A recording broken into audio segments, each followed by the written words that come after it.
Hello, Miguel. So, hello, Ben Stimson. Wonderful. We are already online. So, Yeah, got you. How are you, Ben? Leave hospital tomorrow, so all's good. Well, here is San Juan. San Juan is in Catalan. And then,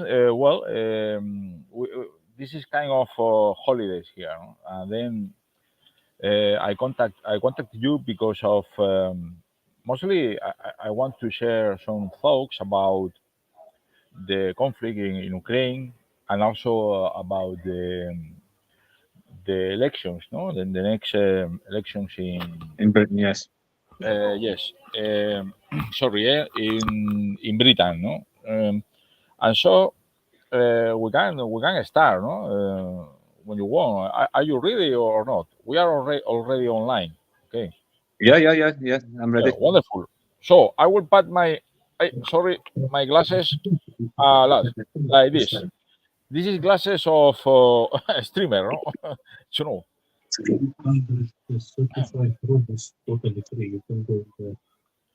So Ben Stimson, I know you because of some friends I have in Donetsk. You know that I spent some 2 years. No, Yeah, I remember your wife's from Donetsk. Yes. And then I met some people there that they knew, Rodolfo, no? Rodolfo the 1 second. yeah, of course.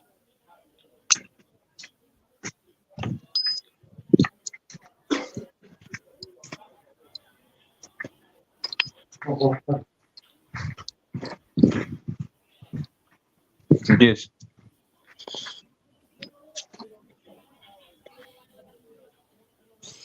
Sorry, I had to move.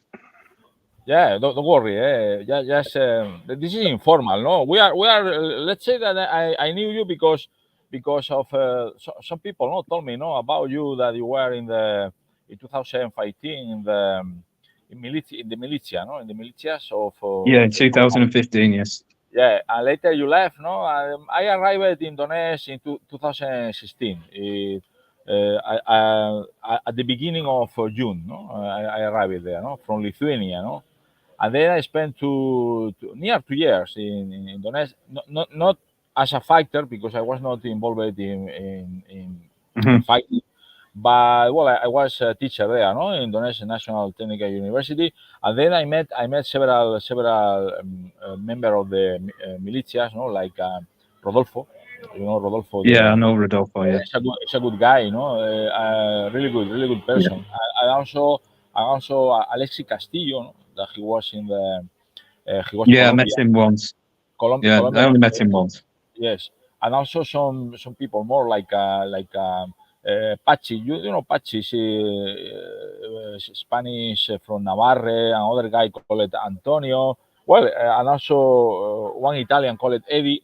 Eddie was in the people were speaking about you, no? Oh, well, we had here a British guy, and later I understood that you had some problems, in Britain. Just 7 years, 7 years in prison. Yeah, just a little problem.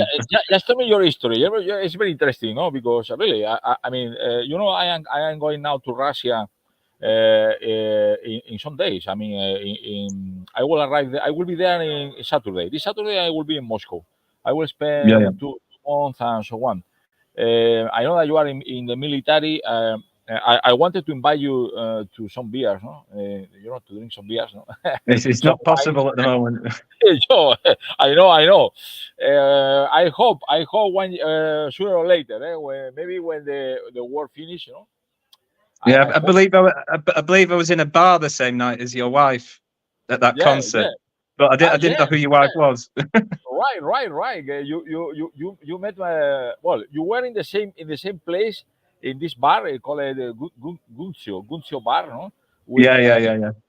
Margarita, that she's not living in Donetsk anymore, but in Ryazan. But she spent 3 days, 3 nights in Donetsk some weeks ago. And you were in the same, but you didn't know her, no? You didn't know her. Yeah. You didn't, but you were in the same area, no? In the same concert, even in the same concert. Yeah, no? yeah. Yes, it was amazing. Yeah, I want to tell you. Tell me your. I mean, or what do you want to speak? I mean, tell me your history in Britain and also what happened to you, no, in Donetsk, because you were in Donetsk. Later, Oh, yeah. you I was in Pitnashka Brigade, and we were at Debaltseve towards the end of the operation there. And as we were volunteers, I didn't have a lot of money, so I couldn't stay there indefinitely. So at the time, it wasn't possible to get citizenship like it is now. So I went back to Moscow to try and renew the visa and pick up some money. But I ended up, because I was on an expired visa, I had to leave Russia. So I went back to England, and I was arrested straight off the aeroplane at the airport. And then I was out on police bail for 10 months under surveillance. And then after 10 months, I was charged and sent to high security prison, Belmarsh. Mhm. But luckily, the judge saw sense and saw I wasn't an extremist, even though I was charged and sentenced under the Terrorism Act, I was classed as low security. So it was a long sentence, and it was quite stressful. And especially when the military operation started, I'd been sent back to prison. I'd been paroled briefly, but they tried to send me for polygraph tests, and I refused to do the polygraph test, so they arrested me. And then when I got back to prison, I had a concealed mobile phone, which I shouldn't have had, and I got another 9 months on top. So I served 6 years and 9 months. I got out in June last year, so I've been out about a year. And in February, I came straight back. Sorry, I understood that you were in prison because of your. I mean, the British justice, no? Yeah, the British justice system said I was a terrorist for serving with Pitnashka Brigade. Amazing. Plain and simple, yeah. And then you spent some years there, 6 years in prison because of your 6 years and 9 months, yeah. Because your participation in the mostly not in the civil war, no? Because I always say that before the intervention of Russia 2 years ago, you know perfectly that the situation in Donetsk, no? You know perfectly, no? That it was the city was bombed. It was a kind of. Oh yeah, I've seen it with my own eyes. I've been there under shelling. It wasn't as bad as it is now, the fighting, but we were shot at, we were shelled. We more or less kept to the ceasefire agreement after the ceasefire came in September 2015, but Ukraine was constantly breaking it. We did retaliate on occasion. I was shot at. I was a snipers. There was machine gun fire and shelling. Ben, I understood that you are British, no? That somehow activist, left wing, no? Left wing activist. Yeah. I'm not a member of any political party. Never have been. I've been to communist meetings. I've been to right wing nationalist meetings. I don't tend to agree with a lot. I'm not a racist person, so I think racism has died its death really now. The world's generally not a racist place anymore. There's some old-fashioned people, but there's nothing wrong with that. There's nothing wrong with nationalism per se. You are supporting this party, no? Workers' Party, no? The Workers' Party of Great Britain. Yes, George Galloway's party. Yeah, I stand with them. I like him. A lot of people like him. He's. I think he'll keep his seat and maybe pick up a second seat. I can't see him doing very well, to be honest. He'll maybe get 2 members of Parliament because people don't agree with the Labour Party. The Labour Party is just the same as the Conservative Party. There's no difference between the two. You have a choice between 2 parties in Britain, really. Yeah, really. I think that now because you are a British and a British fighting right now in the Russian army, no? Because you joined the Russian army, and also a person that have been involved in the war in the Donbas, in the militias, and also a person that I understood that you are left wing also person. Yes, I am generally. look, like me, I am not member of any political party, but I consider myself a product of the working class in Barcelona, you understand me, and Spain, with all Republican tradition. I mean, there was a lot of guys from my town went and volunteered with the International Brigade in the Spanish Civil War. There's a small memorial to them in my town. Yeah, exactly. And also, many Spanish went some Spanish went also to fight in the Donbas against the fascist junta, no? Of course, yeah. I mean, and then we are, simply a product of our past. No, we are product of our past. We're working class, yes. Yeah, working class. So I am analyzing all the conflict in with this prisma, no, and I show you, and I understood that you are a really interesting fellow, no, because you are British, you have spent some years in jail, no, and I want to tell you that I am going to do something for you, or I will try to help you. I know that your financial situation should not be really good, no, but I will ask to. I have followers quite a lot, no, people. Of course. And then I will. You're a well-known man, Miguel. Yeah, I will know you. I will ask them to support. I mean, like a donation, doing some kind of campaign for donations, no, for you. You know, and then just we will manage to get some funds to support you. I know I know that you are now a soldier and you will get money from the Russian government. But anyway, I think your struggle is amazing. Has been amazing. You have spent even some years in prison just for fighting for justice, and truth. You know. And then you have been considered like an enemy of Britain when you are not enemy. You are not enemy. Me, I neither. I am not enemy of Spain. Actually, I try to let's say stop the third war. I mean, Third World War. No, you know that. Of course. Are pushing all those how to say the military industrial complex is interested in a big war. They want a big war in Europe, and then of course. Yes, of course. And then they are. It's NATO. It's NATO, isn't it? It's NATO. It's NATO. It's a business. You know. And then I try to do all my best to take. I mean, give information in Spain, no, about the situation in the war, no, in the Donbas, no, what happened, all the history, because people don't know the history, the history of this conflict, how it started, what happened there, no, and also and what is happening right now, no, and then I consider you are really very interesting fellow. I mean, really, because of your background and also because your let's say what you are doing is really difficult.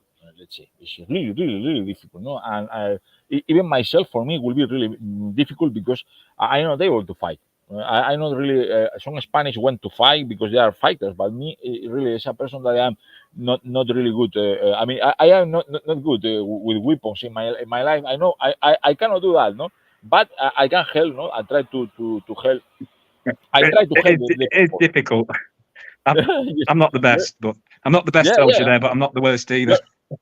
Yeah, I can imagine. So tell me, I don't know, what are you doing now? You told me that you are in the hospital or something like this. Yeah, I get out tomorrow. My treatment's finished. I caught pneumonia. It wasn't anything very exciting. I caught pneumonia. Pneumonia is not really good. Excuse me. I've still got a cough. And then, what do you tell me about? What do you want to tell me about the British? It is very interesting about the British election. What do you think is going to happen? Well, it's already a foregone conclusion that the Labour Party and Keir Starmer is going to get the next election. It's just whether your political, your anti-globalist parties can get in. So we've got the Workers' Party with George Galloway, and we've got the Reform Party by Nigel Farage. I certainly sit with George Galloway, but if I was living in Britain, which clearly I can't live in Britain anymore, that's a foregone conclusion, I would be if one of George Galloway's members of Parliament wasn't standing, I'd vote for Farage, which I think the two, I mean, they have shared a platform in the past. They were both anti-EU and they campaigned together to get out of the EU. If they could work together, they can really shake up Parliament. If you could get maybe, I think the Workers' Party are going to get 2 MPs. Farage maybe gets 6. So you've got then 8 anti-NATO, certainly anti-funding Ukraine. Both parties want to stop the funding to Ukraine, which that money should be invested in the health system, in the roads. I mean, because Britain's collapsing at the moment. It's okay for the rich and the elite and the middle classes, but the working class are really struggling. I mean, there's food poverty. There's food poverty in Britain now. People who are working can't afford food. Yes, amazing. This is something that we in Spain, maybe we don't know. People think that everything is fine in Britain, but I heard that the situation there is, I mean, for working class, it's not really good, no?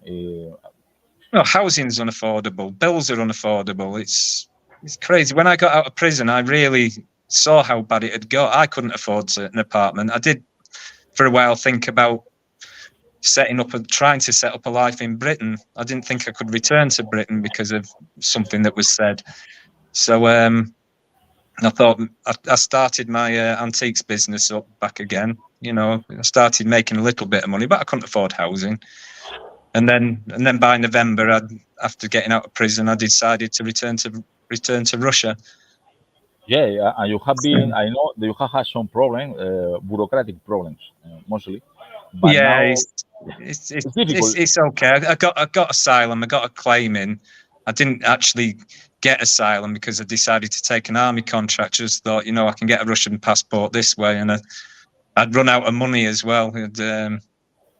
I spent 4 months living. Yeah, because I was rearrested traveling here, so they took me off the first flight. They had no evidence to keep me. So they said, right, you can go. We're taking all your electronic devices and we're taking you off the plane. So I had to get buy this mobile phone. That cost me another 200 English pounds. I had to buy a second flight. That was another 650 pounds. So half my money had gone already. You know, I've been offered a job in media when my army contract finishes. So I'll be working for the Communist Party of the Russian Federation for their media channel. You have some contacts, no? Some contacts in the Communist Party of the Russian Yeah, I've got quite a lot of contacts in the Communist Party. I knew this guy, how he was called, I don't know, I forgot the name, but he is the leader of the Communist Party of Donetsk. Yeah, I've met him. I met him a few months ago. Yeah, and the deputy prime minister there, I met him as well. Yeah, Nikolai Sitov. They're very good men. Yeah. And obviously, you know Benazeo, Black Lenin. Yeah, of course. Everybody knows. Everybody knows. Everybody knows. He's this guy is he's living in Russia. No, he didn't come back to Latvia. No, because he's no, he can't ever go back to Latvia. He's had his citizenship stripped anyway. Yeah, it's incredible, no, because of there are many foreigners, no, that are involved, no, in this war, no, against in the Donbas. Many of them. Well, as you know, I have a. Yeah. As you know, I have a support group for the international volunteers on Telegram. Yeah. And then your plan. I understand that it's something that you are going to do. No, you are now a member of the Russian army, and then you will get the Russian passport, and you want to, let's say, start a new life, no, in Russia. No, this is in Russia. I've thought about other countries as well, but here's my home now. Yeah, of course. I did think briefly about going to South Africa, but that's just a dream. I'm staying in Russia. Nobody knows what is going to happen. You know, life. Ben is. Really, I don't know how, but I was involved. I was involved in this conflict for 2 years, no? And really, I didn't want to be involved, but I was involved. And right now, even somehow, I am also part of this conflict. Not so in the first line, because you are in the first line, let's say, But yes, I'm supporting the struggle, in the Donbas, and also Yeah. and also I understand the position. I understand the position of Russia, right now. I understand because of I know the history, what happened, and then I think the how to say about you. Tell me something about the Britain or the elections now.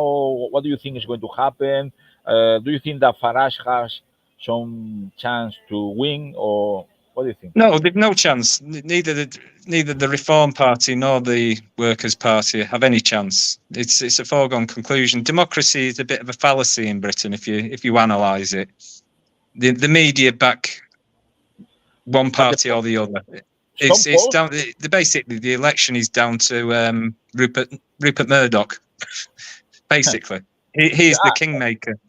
Yeah. What the media says is who votes. I mean. So it's a foregone conclusion that it's Keir Starmer's going when it's whether the Workers' Party and Reform can get some members of Parliament to start having these debates in Parliament, because we can see that George Galloway's already doing it. If we can get Farage in as well and a few other members of Parliament, don't get me wrong, there's a Conservative member of Parliament who I quite like, Miriam Cates. She's a woman of integrity, and there are still a few here and there but the rest are just corrupt. There is a Britain has never had a more corrupt government than this government that we have at the moment. The corruption is unbelievable. In Britain, no? In Britain, no? Yeah, the corruption is unbelievable. Them awarding contracts to their friends, for jobs that don't get done. Money goes into the health service and then comes out the other side. It's like a money laundering service now, the National Health Service. It's all but privatised. It's not. It's crazy. Yeah, I heard. I have been in Britain, but for a short time. Last time was in 2020. 2019, before the coronavirus. I was one week in Brighton. No, I mean, no, it's a nice city, Brighton. Yeah, There's a lot of money there. It's a rich city. I know. I was in Brighton there 1 week, because of a kind of project. I participated for teachers, I spent 1 week, and I mean, okay, I go there. I saw Brighton is a beautiful city, like a hippie, a bit, Yeah, hippie, it is very hip. hippie style, But I understand, the you have money in Britain, of course, it's wonderful, But you don't have money, or not only that, I understood that the working class, right now is enduring really bad times, there. I'm from the north of England, which is a lot more poor than the south. There's not as much money there, and the trains don't run. You're lucky if a train turns up now. It's that bad. If you don't drive, the buses don't run properly. They're all privatised. The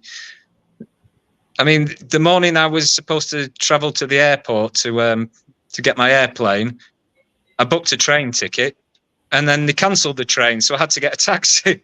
Yeah, it's very expensive. The trains just don't run. I saw that it was very expensive. The train and also transport, the public transport. Oh, it's ridiculously expensive.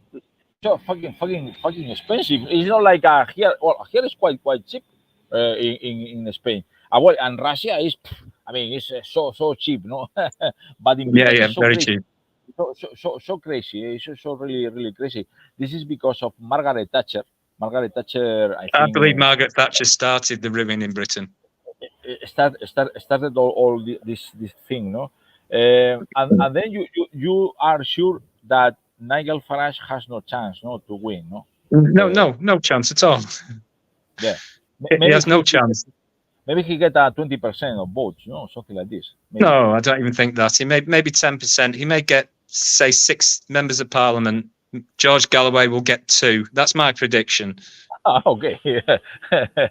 So okay, wonderful. So we will see. I mean, your prediction is that Nigel Farage maximum he will get 6, 7, no? Maybe. Representative. Maybe, no? Not exactly around that sort of figure, and I believe George Galloway will get 2. Oh, wonderful.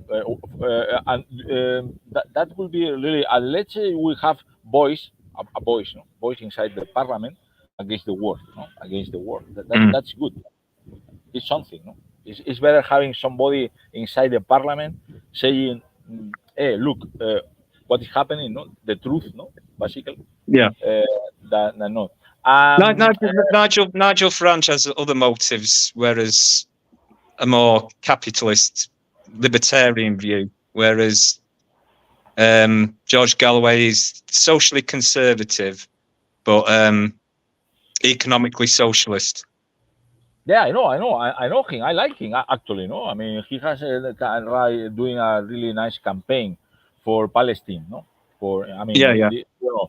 supporting the Palestine people. And this I know him. I'm following him in how to say. Sometimes I saw some videos in YouTube. I like. I mean, I know that he was member of the Labour Party. Some years ago. He got thrown out. He got thrown out of the Labour Party. But Tony Blair didn't like him, no? Very much. No, no, Tony Blair is just another. Keir Starmer is just another Tony Blair. Yeah. He's more. And Corbyn, what do you think about Corbyn? Corbyn. I mean, my father was. I'm from a politically left-wing family. My father was a good supporter of Jeremy Corbyn. And he was a town councillor for the Labour Party, my father. But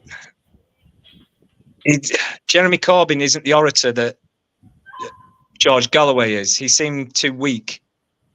He's more. Yeah, he wasn't strong enough to take on Boris Johnson. Yeah. He's a good man. No, I understood. He's a good man, but he's not an orator. He's not a leader. And you think that Galloway is a leader, no? Oh, he's a great orator, George Galloway. He took the entire US Senate on and won. Yeah, he's quite charismatic and also very good in. I mean, I saw he's a kind of influencer. I mean, social media influencer. I mean, he's very good. Have you been watching his YouTube channel? He's brilliant. He says the truth. He speaks the truth. Yeah, and he speaks the truth about what is going on in Ukraine, and it should be stopped. Boris Johnson went and told Zelensky to tear up the peace deal and said, now Ukraine has no men left. He's leaving the country. Basically, there's no men left in Ukraine. Yeah. The thing is that, I mean, what I want to do is this interview, I will take the link, and later because I am on Twitter, put the link in the workers, how to call it, workers party. Boom, the link. Maybe some member of the worker party will watch. Will watch this. I hope so. I mean, because the British people deserve better. I mean, I can't vote. I voted with my feet and moved to Russia and became an asylum seeker because of police and government harassment. I had no option. They basically chased me out of Britain, and it's about time some people take accountability for what they've done. I mean, you spent some years in the jail just because of your political opinions and doing the right thing. It happened. Me, I was deported from Lithuania. I went to Lithuania in 2020 for holidays, actually, because I was deported from Lithuania because I spent 10 years in Lithuania. I was teacher there. And then in Lithuania in 2014, I started to write on Facebook against the Maidan. I was a teacher there. On my Facebook, I started to write about against the Maidan. And then I created even on Facebook a group called IOC, the International Observatory of the Ukrainian Conflict. It was the first group focused on the Ukrainian conflict, and then. The first volunteers from Spain, and not only Spain, even Texas. Texas. I knew Texas. he died some weeks ago. No, it's very sad. I mean, Yeah, people. I saw him a week before he died. Yeah, it's amazing. And then Texas just contacted me because we had some contacts, some contacts in Rostov for helping them. I mean, those people to enter inside the donation. What do you think about Texas? Do you know something? Because I read, he just was killed, and disappeared. Yeah, he was killed near Donetsk. Yeah. That is very strange situation because he was killed Yeah, by. I don't want to comment on it, to be honest. There's a lot of rumors around and things like that, and I don't know what's true and what's not at the moment. Yeah. Me too. I mean, I saw that. Well, I feel very sorry because of Texas. Texas was Yeah, he was a good guy. We weren't close friends, but he was a good guy. I met him a few times, and when I got back, I saw him briefly in an office in Donetsk. Yeah. So, and then, but like I say, I now run a support group for international volunteers. If anyone wants to help or get involved, they can come through my Telegram channel. Wonderful.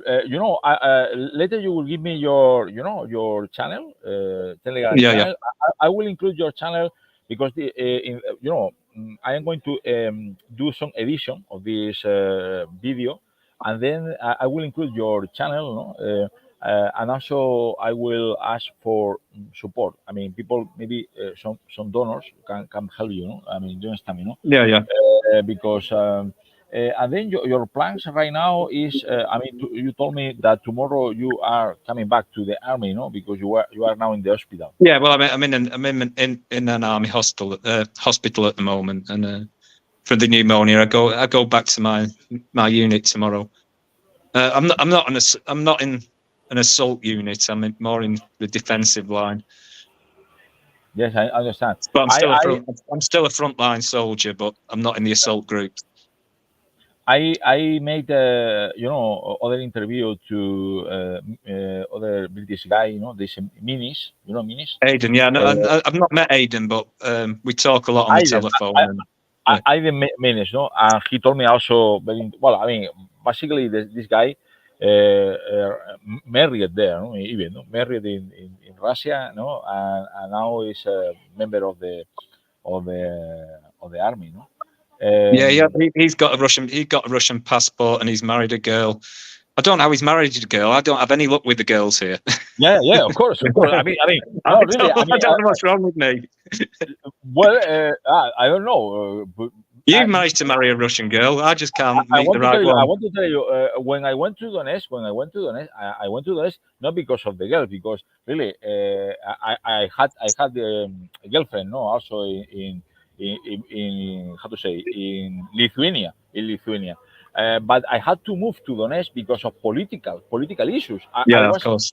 I was harassed by the BSD. The BSD is like the British security services or secret services, no? Mm-hmm. It was impossible for me living anymore in Lithuania anymore because there is a political repression against people like me. I mean, people that are against the Maidan. I was against the Maidan. I'm also against NATO. You understand me? For the Lithuanian guys, how are you against NATO? Well, yes. What the fuck? I can be teacher, and also I can be against NATO. Here in Spain, thanks God, still we can say, I am against NATO. I am against NATO. Even myself on. I am teacher, but I say without any problem, that I am supporting Russia in this conflict.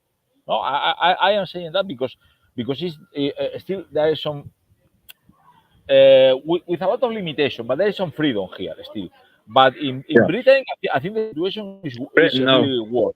Miguel, they had me on a 15-year surveillance order once I left prison, which meant they could come round to my house at any time. They could check my phones. They could contact they had to have all my bank account details, all my phone numbers, all my email numbers, my address. If I had a girlfriend, they had to tell her that I was a convicted terrorist. They could do anything to me. And they did. So once I don't know. once I got out of prison, I still wasn't free. Yeah. Ben, I wanted to you. Do you feel optimistic in general about the war? What do you think is happening there? Do you think that Russians It are was going to slowly. win the It's slowly. It's got to come to an end soon because Ukraine just hasn't got the men left. I mean, it's crazy that Zelensky wants to keep this going when most of the people in his country want it over. There's a peace deal on the table. Why? But Joe Biden, hopefully, I'm not a big fan of President Trump, but he does have he's anti-NATO, or he's into reforming NATO. He will end the funding, and I believe Donald Trump will get in this year. So Yeah. it's got to come to an end this year because the Western public are waking up to what's going on. You see the comments on videos, you know, even the propaganda videos coming out of the Western media.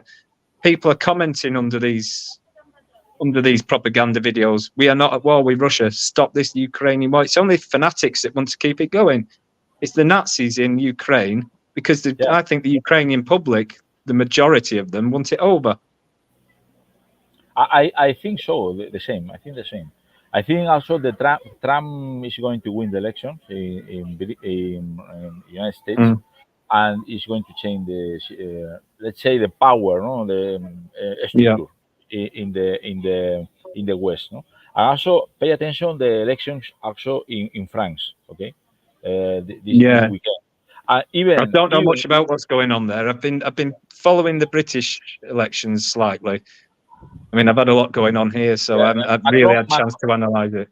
I've been watching. Go on, Macron. Macron is over. It's over. Yeah, it's going to be two parties, no, two groups, no. I mean the how to say the left wing focused on Mélenchon, you know, is like a popular front, no. Yeah. And also and the right wing that is not exactly pro-NATO. That is this lady is Le Pen. Le Pen. You know? Le And Pen, then I know a lot about her. I've researched her quite a lot. Both of let's say are really different ideologies, but are not really fan of Zelensky. Any of them, you know. So no, he's a puppet. Yes, they are not really. I mean, Marine Le Pen really she doesn't love Zelensky, you know, and I don't think neither Mélenchon, you know, and so and if Trump managed to win the elections in United States, then the situation is going to be in November, December. It's going to be different, and probably the war maybe will end. With some kind of agreement, no? There has to be an agreement. There has to be. I mean, what President Putin's put on the table now is acceptable. They can't expect any less. I mean, yes. The thing is that I mean, you think that this? I think it's realistic, no? But the situation is that you know those fanatics in Kiev and also in the West, they cannot accept the result, because the result of losing part of Ukraine, no, for them is like we lost the war. I mean, yes, really. I mean, they have lost all this territory. Miguel, that's what they do. Look, they went into Iraq, they lost. They went into Afghanistan, they lost. What they did to the Balkans, what did that achieve? Nothing. Oh, they got a few more EU nations. They lose. They don't win wars anymore. They lost in Vietnam. America hasn't ever won a war because they didn't win the Second World War, despite what their media says. Russia won that war. Yeah, it's true. It's true. I agree. Also, I mean, yes, this war is already lost. No? I mean, but you know, in the West, still the media say that Ukraine is winning, it's going to win. You know, I mean, always I say something. You know, it's not Russia against Ukraine. It's it's NATO using Ukrainian blood. Exactly, it's NATO against Russia in Ukraine. You You know, the war is in Ukraine. Okay, using Ukrainian people, no? Like and also, and Russia is not against the Ukrainian people. I mean, Russia is No. not against the Ukraine. It's against this regime, the regime that was installed by a coup against the president of Ukraine. That's it.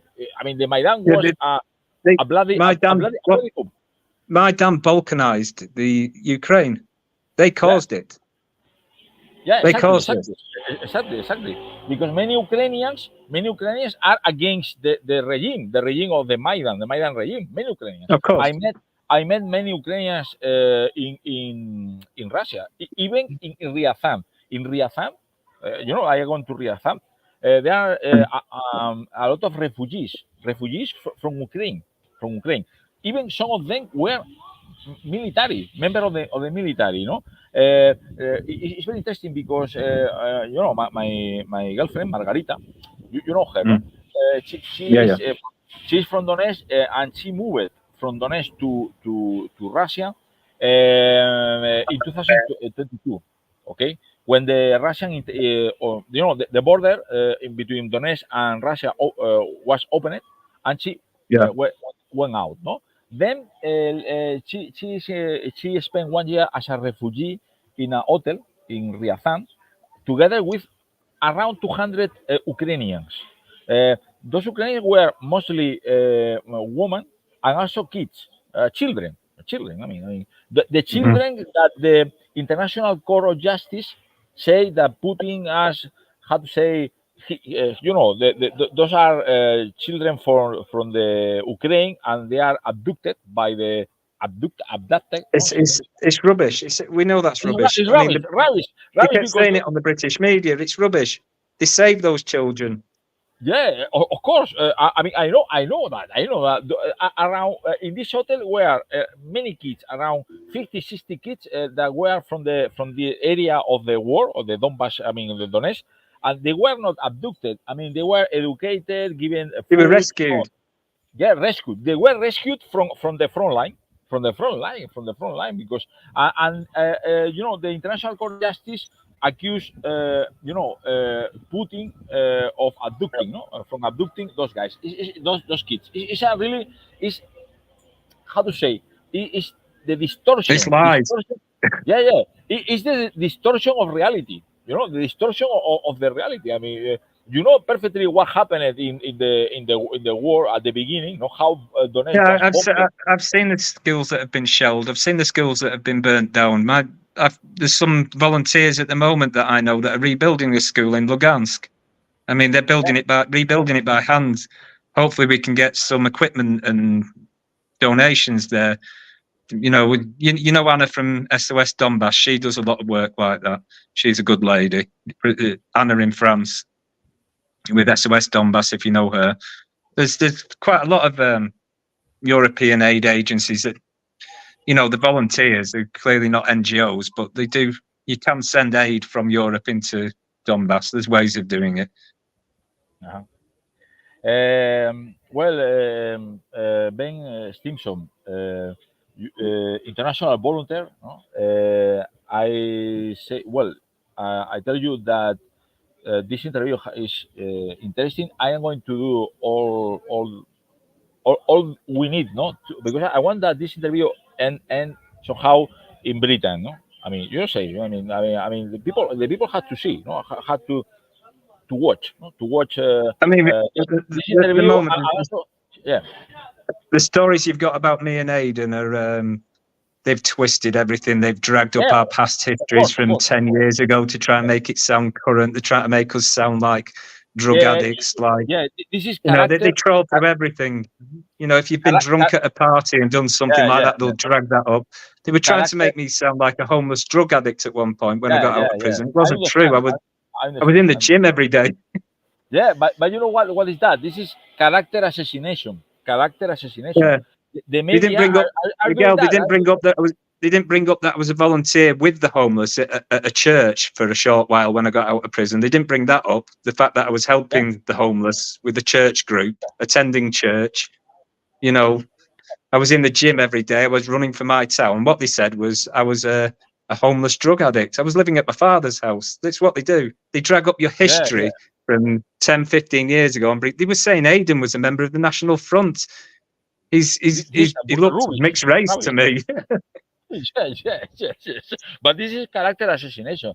They are doing everywhere that. You understand me? What they don't do, Miguel, is Miguel. Here in Spain, the media say the same. When they find a character like you or like me, the media try to assassinate the character. I mean, this guy is a drug addict. This guy is I don't know. And we are normal people. Normal working class people. Yeah, normal working class people without any even myself. I am not a fan of Putin. I am not a Putinist, let's say, because really I am. No, I think he's a good leader, but I'm not a Putinist. He's a good leader. He's the right man for the job at the moment. Me too.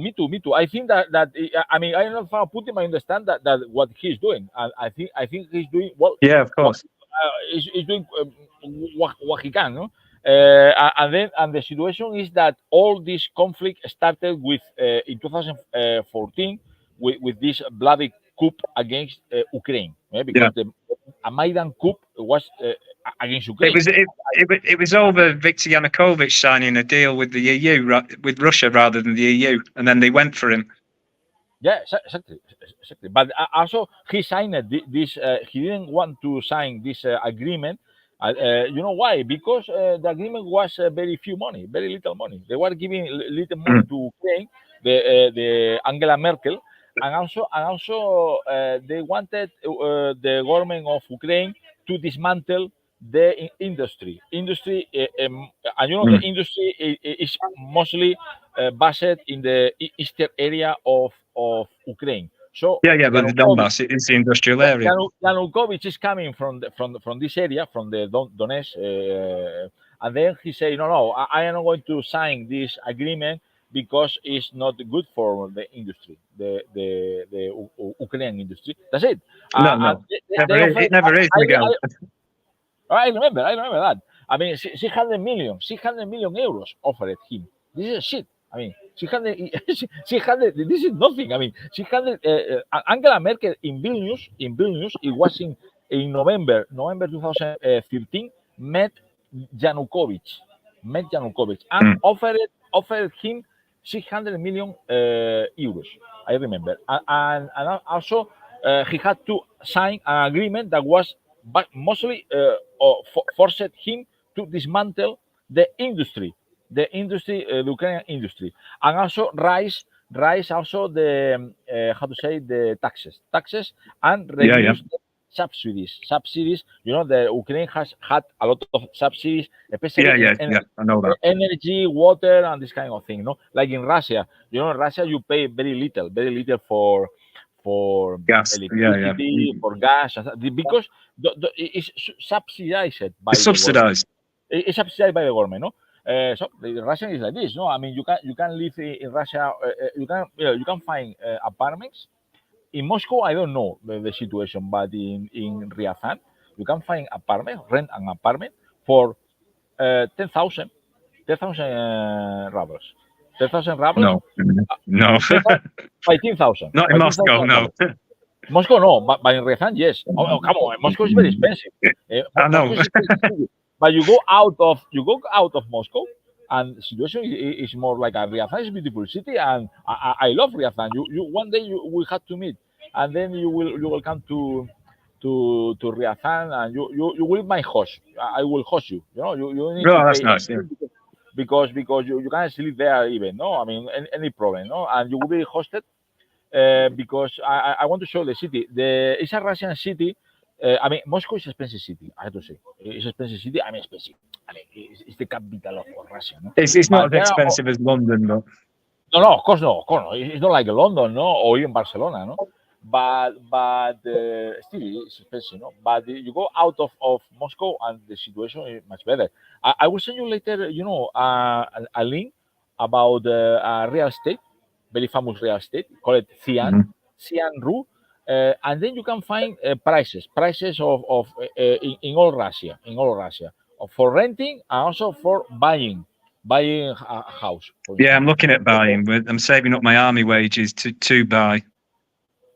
Well, you can find some good dachas in Riazan area, in the Riazan area for 2 million rubles.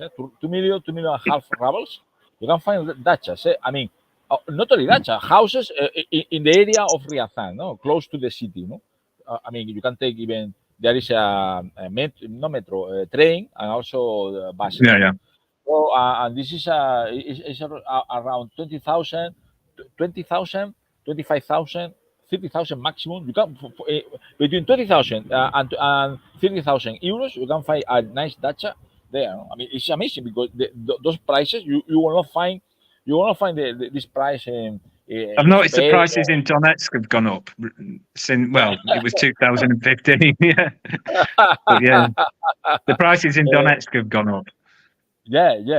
Well, Donetsk, I don't know Donetsk because I wanted to go this year, no, but Margarita told me that no, we will not go to Donetsk. We will go when the war finish. She told me that. It's a lot, Miguel. It's a lot safer now. It's a lot safer. It's a functioning city now compared to how it was in 2015.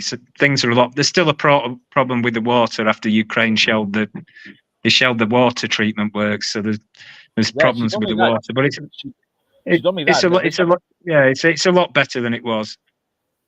Yeah, no. Right now it's better, no, than in 2015, no. Do you think it's better now? A lot better, yeah. She told me that it's better go there when the war finish, and I think that the war will end. Will finish in maybe 1 year more, maximum. I think yeah. This is my prognosis. Maybe I am wrong, but I think next year, this is the last summer. This is the last summer of it. Exactly. Next summer, you and me, we will have other chat, no?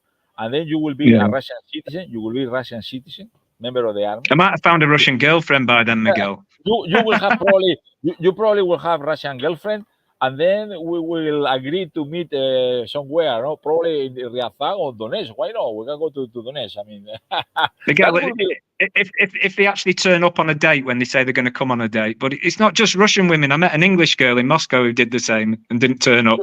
You know, I recommend you not look for a girl. I mean, this is a wrong thing. The girls have to look for you. You understand me? I mean, really, this is the philosophy. I'm in the army. They can't look for me. No, but anyway, you are in the army. But sooner or later, I'm totally sure that you know. When you are not looking for a girl, the girls are looking for you. Really, I mean, this is my point of view. It's true. It's true. I mean, you don't pay attention. You don't pay attention to the girls. Yeah. I know what you're saying, Miguel. Listen, I was 7 years in prison.